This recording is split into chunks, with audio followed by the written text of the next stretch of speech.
Ngayon guys, ating titingnan ang ating mga lagang halaman, ang ating asola, ang ating mga tanim. Magsisilbing cover sa ating asola. Medyo malaki yan guys. Ayan yung ating unang box, bagong lagay. Hindi yung pangalawa. Ating mga asola mag-green na. Ito puno na itong isang ito. Puno na. Yun, may gabi pa sa dulo. Then yung second, third, fourth box ay medyo may ano pa, bakante pang gitna. And then yung sunod, medyo nagpupula.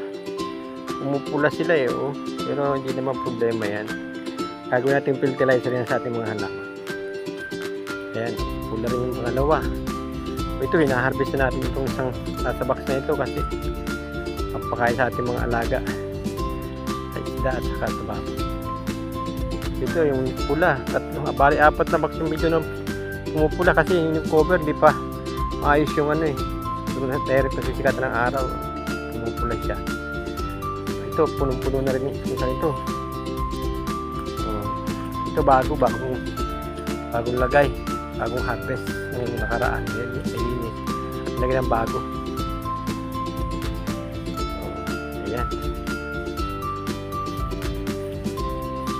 lagay natin ito ng kuhol o snail, isang pitak na ito para subukan natin. Ayan parang lagay lang yan.